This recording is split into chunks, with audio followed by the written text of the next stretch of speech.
Museum for our Hamwarming. I am Jennifer England. I am the director here, and again, I'm just so pleased that so many of you could join us today. Of course, not everyone who wanted to be here, who could be here, is here today. So I'd like for you to help me welcome some of the other folks who are watching. But we are live streaming this event, so if you could all turn to the camera and just wave to the folks who might be watching on our live stream, that would be great. Be able to watch this later on YouTube as well. Also, we have here at the Isle of Wight County Museum our ham cam. And so we do know that we have some folks who are watching with us today on our ham cam. So if you all could turn to our Earth Cam, ham cam, and just give it a wave. So, hello. I do know we have some folks who are tuning in from England. Hello, Helen. Hello, Rosemary. But of course, lots of folks are here today, and we're just so pleased again that you are here. Of course, that Earth Cam is awesome because you can tune in to it 24/7 and see what our hams are up to. You can also tune in and see who's visiting the museum anytime. So, without further ado, Isle of Wight County history predates colonial contact, and when the colonial contact did occur, pigs were a big part of the story. They sailed on ships with explorers before 1607, and as Isle of Wight County has grown, and as our town has been, of course, established in 1752, all the farmers and the curers and the packers and the marketers and the companies involved in ham production have helped put Smithfield on the map, and of course makes us the ham capital of the world today. Here at the museum, we interpret all of the county's history, but the promotion of our star artifact, the world's oldest ham, is what brings a lot of folks to the museum. Here, we actually refer to him as a he, and he is a great marketing tool. P.D. Gwaltney Jr. used him as a marketing tool as well, and that really works for the promotion of his ham business, and it works for the promotion of our museum, tourism, and our town. Many guests are coming here. They're very interested in roadside attractions, so they come to see the ham. They come and, of course, wave at the ham cam, just like you all did, and they take a lot of ham selfies, which I know you guys will be doing today. We actually get Christmas cards for him as well, so really fun stuff. But the world's oldest ham finds himself on sites like Atlas Obscura and Roadside America. And actually this past year, we have an annual birthday party for that ham. This past year, there were ham groupies that came in. They had made their own t-shirts, their own jewelry, and they were very excited about the big day. So the ham's on Twitter. He's been tweeting all week about his new roommates. A little nervous, not really sure what the young whippersnapper is going to be like in the ham case over there, his new ham habitat. But all the hams are excited. So we don't normally host events for donations like this, but today's gift of the last genuine Smithfield ham from Smithfield Foods is very worthy of special recognition. Of course, a lot of cultures have a lot of tradition, a lot of time-honored traditions for new homeowners representing important things in life. So we have some of those things here today, and there are a couple folks who brought in some gifts for the ham as well. We are very appreciative of these gifts because they historically help ensure a really smooth transition into a new space. So we've got some bread. Bread, of course, signifies that those in a home will never go hungry. Salt signifies that life will always have flavor. And coins signify that a new home will always have good fortune. So we place some of those items in a salting pan for the last ham in hopes that he is going to enjoy his permanent new home with his new friends.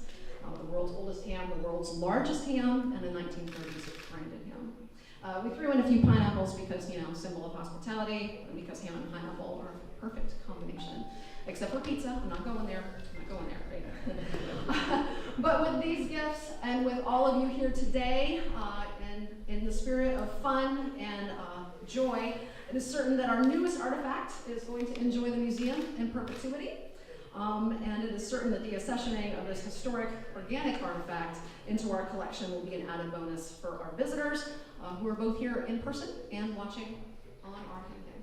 So I'm going to go ahead and turn this over to the Mayor of Smithfield, Steve Bowman. He's got a few remarks he'd like to make. Steve, thank you. Thank you, Jen. Good afternoon, ladies and gentlemen. Pleasure to have you here today on this very, very special event. Before I get into the remarks, I'd like to welcome some special guests we have here today. I'm joined here today by Vice Mayor Valerie Butler, Councilman Jim Collins and his bride. Also have Chief of Police and Town Manager, and the reason the police are here That ham is actually under guard at the present time, so don't anybody think about doing anything, because the way it smells, I'm kind of tempted to touch it. But anyway, have Jessica Macalino, our new president of Riverside Hospital Smithfield, who provided a tour of the construction site yesterday. I'm pleased to say things are going very, very well there. So Jessica, thank you there. And many, many other friends that I recognize in the crowd, and thank you so very much for coming. I'm pleased to be here today to participate in this illustrious event. This ham history goes back a long time. There are many individuals and companies who helped tell the story of the industry here in Smithfield, beginning officially with Mallory Todd and including the names like Joyner, Luter, Chapman, Garner, Spratley, Gwaltney, and Gray. With the rapid growth of Smithfield, of the meat industry in the early 1900s, there began to appear on the market other meats branded as Smithfield, which were nothing more than poor imitations. Every conceivable device was used by imitators to induce the public to believe that the product they were buying was the true product, was the real deal, the real thing.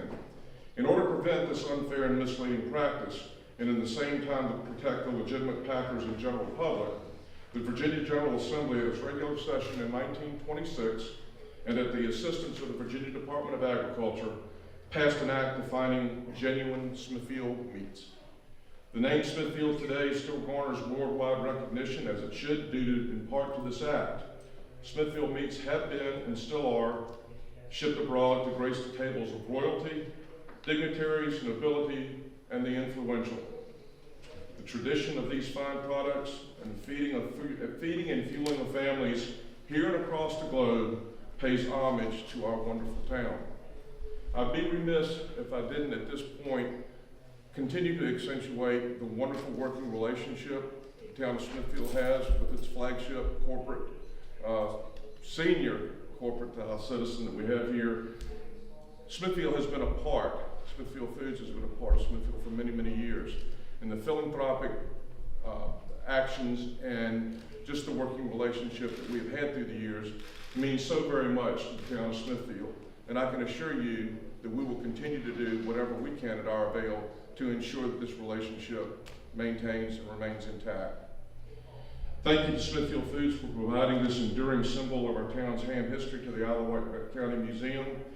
Your gift is for us, for all of our visitors, for our citizens, and for your marked in history.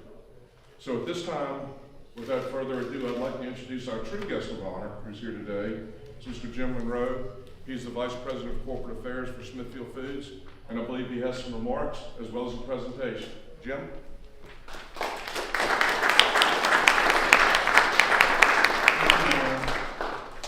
Thanks to all of you for being here. Really appreciate it. And this is really an honor for me. I'm so proud to represent Smithfield Foods in donating the last genuine Smithfield ham produced by our company to a museum that does such an amazing job of honoring the tradition of ham and other agricultural products from this region. The genuine Smithfield ham is a cherished and foundational element of our company and for this town and the history of this town. And for more than 2 centuries, cured country hams of this style have been produced here in Smithfield, Virginia, and played a vital role in the development of this town and this region. Of course, as mandated by Virginia state law and enacted in 1926, only hams cured by a very specific salt-cured method and aged for at least 6 months within the town limits of Smithfield may be called a genuine Smithfield ham. The genuine Smithfield ham was popular for decades, and it's played a memorable role in many family traditions for a long time. And you could argue that the genuine Smithfield ham is what put this town on the map as the ham capital of the world. But over time, consumer tastes and preferences change. We're going to change with them. Hams remain a vital part of the Smithfield Foods business and an important part of our heritage. And while demand for genuine Smithfield hams has waned in recent years, we produce tens of millions of hams every year, including many spiral cut hams that are today's holiday ham of choice. So with changing preferences, our company will no longer make genuine Smithfield hams. but we are grateful for the opportunity to donate the last genuine Smithfield ham to be displayed in perpetuity as a symbol of our shared heritage. Thank you very much.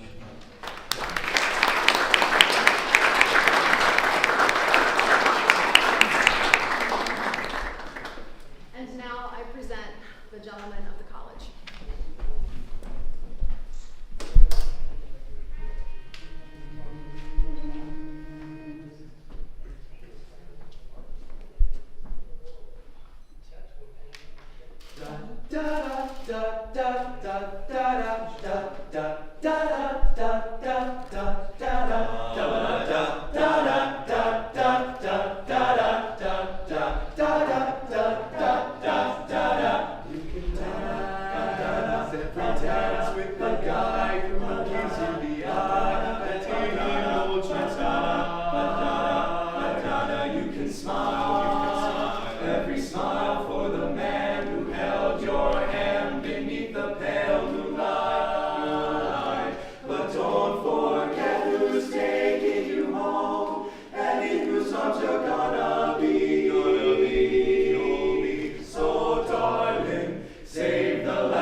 To care for the long-term health of everything in our collection and for the safety of our collection.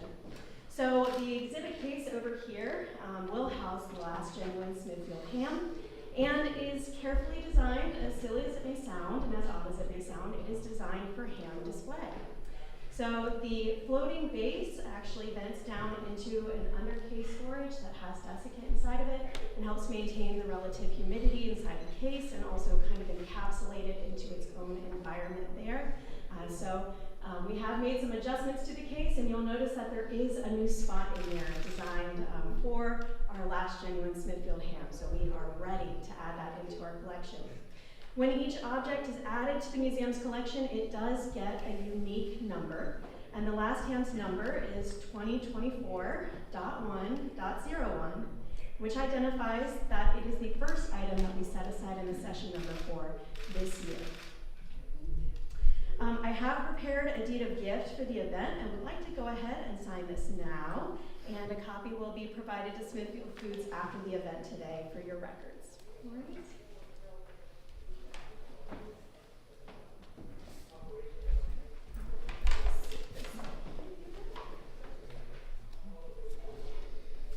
Maybe a little fancy, and, let people see it.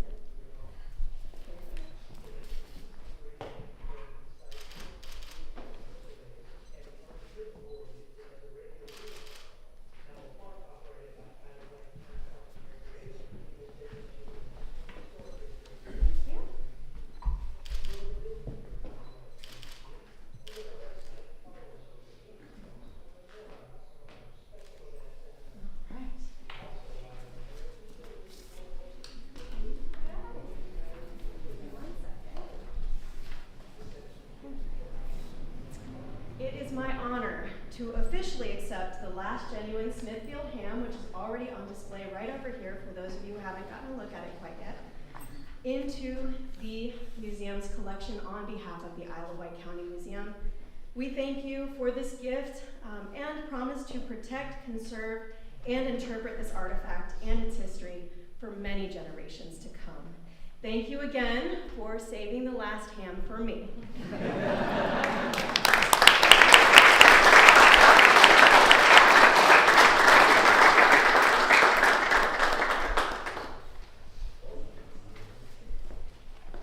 Again, thank you so much to Smithfield Foods for making this happen today. It's been very exciting for us.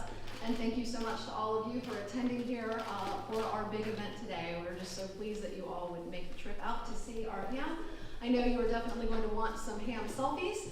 We do have a small reception over in our sprig wing and hope that you will take some time to enjoy some refreshments.